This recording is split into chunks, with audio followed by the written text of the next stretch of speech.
Le fraisage. Donc en fraisage, on va usiner des pièces prismatiques, hein, c'est-à-dire pour simplifier une sorte on part de cubes qui sont montés dans un porte-pièce. Très souvent, le porte-pièce c'est un étau, c'est ce qui permet de maintenir la pièce en place. Et contrairement au tournage, hein, ici c'est l'outil qui tourne. La pièce se déplace sur cette machine-là, suivant un plan XY qui est horizontal, et la fraise se déplace verticalement. Donc on a un petit peu les mêmes caractéristiques qu'en tournage, c'est-à-dire que les déplacements peuvent être automatiques suivant trois axes cette fois-ci, hein, vous avez compris qu'il y a trois axes. Ce qui n'est, là encore, nous avons des machines où il n'y a pas de déplacement automatique. Bon, ici il s'agit d'une machine d'industrie, hein, donc il y a quand même trois avances automatiques. Les réglages se font toujours pareil, manuellement, hein, avec des tambours gradués. Et puis une fois que c'est fait, là il se déplace en Z, c'est-à-dire verticalement, et là il fait son petit réglage, et vous voyez, là il me lance l'avance automatique. Donc on réalise un surfaçage avec une fraise à plaquette carbure.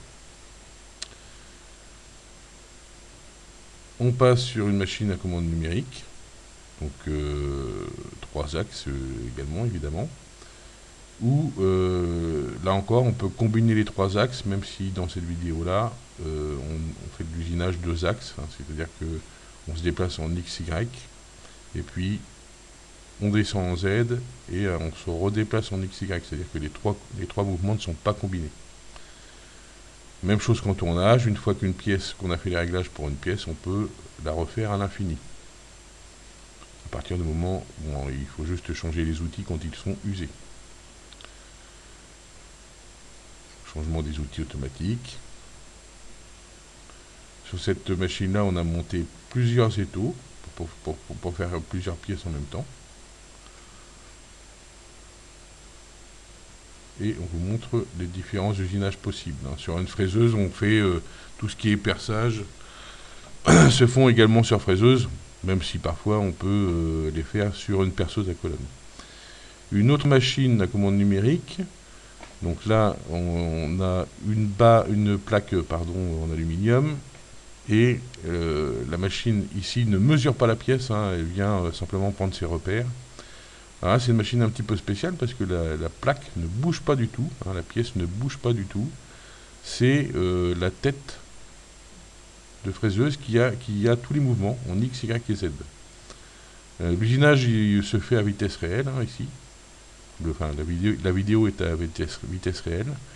Donc le principe de ces machines-là, hein, c'est de ne pas retirer beaucoup de matière à la fois, mais par contre de se déplacer rapidement. Alors, on usine du métal avec du métal, hein, évidemment. Le métal de l'outil est plus dur que le métal qu'on usine.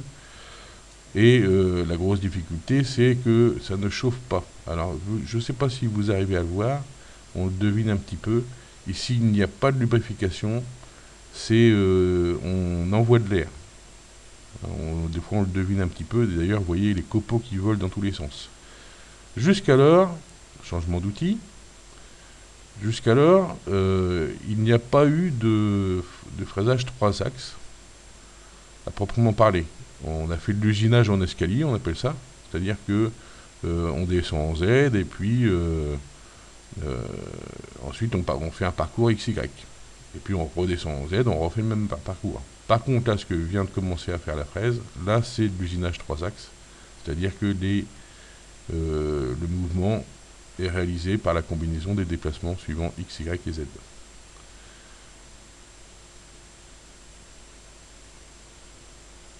Donc là, vous voyez que, alors je sais ce que je vous ai dit, hein, le principe c'est de retirer très très peu de matière à la fois, et notamment en finition, hein, où on va retirer uniquement quelques dixièmes de millimètre de matière, ce qui permet d'avoir un état de surface vraiment très intéressant.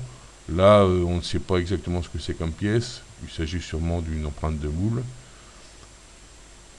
Et on termine par une petite gravure. Alors vous voyez là, on voit que la fumée elle est soufflée.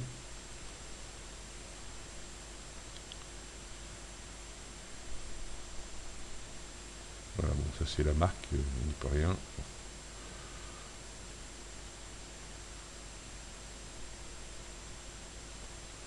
Donc machine toujours 3 axes, hein, contrairement aux suivantes.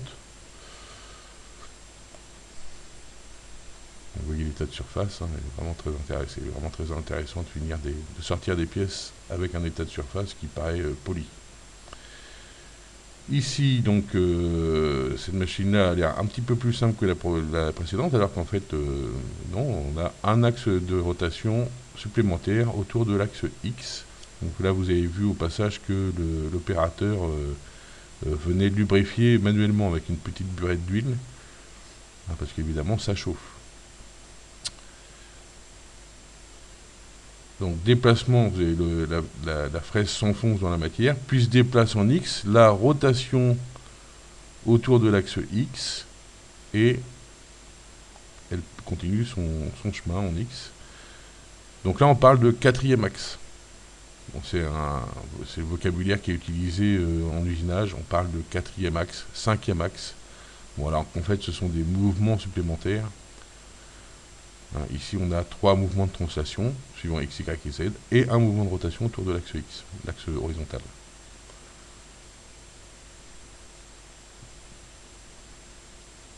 Dans cette vidéo-là, le quatrième axe, donc le quatrième mouvement n'est pas donné à la pièce, mais il est donné à la tête de fraiseuse. Donc ici, il s'agit d'usinage de poutres en aluminium, donc qui sont tenus tout le long de la poutre par des étaux.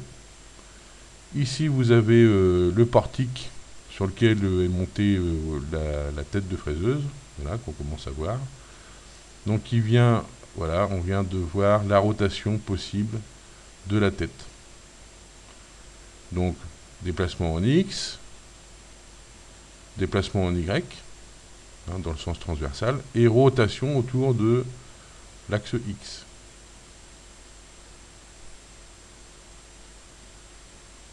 Donc, on parle de machine 4 axes. Une fois de plus, tout est programmé à l'avance. Enfin, à l'avance. C'est fait par le technicien. Mais c'est fait avant l'usinage, évidemment. Et, notion de série, on vient remettre une deuxième poutre pour faire la même chose. On termine par une fraiseuse 5 axes. Un petit peu la Formule 1 des fraiseuses, où on vous montre tout de suite les différents mouvements possibles dans la machine. Donc 2 rotations au niveau de la pièce, au niveau du porte-pièce, hein, pour l'instant l'étau il est vide. Et puis vous voyez que la tête de fraiseuse, elle peut se déplacer en X, Y et Z, on va la voir avancer, voilà, elle avance. Le changement d'outil. Là, on a sûrement un magasin d'outils qui doit pouvoir contenir au moins 24 outils, je pense. Et une démonstration d'usinage sur un bloc cylindrique monté directement sur la table de fraiseuse. Alors pour l'instant c'est du usinage classique, hein, on usine suivant 2 axes, X, Y. L'axe Z étant toujours l'axe de la broche. Donc cette fois-ci l'axe Z il est horizontal. Donc on a accéléré le mouvement. Bon, il n'y a pas un intérêt particulier puisque c'est de l'usinage suivant 2 axes, alors qu'on a une machine 5 axes. Mais ne vous inquiétez pas, ça va venir. Alors là, on est obligé d'utiliser une petite fraise pour pour retirer beaucoup de matière, parce que il y a des îlots, vous voyez la forme du bas, hein, qu'on n'aurait pas pu obtenir avec une grosse fraise.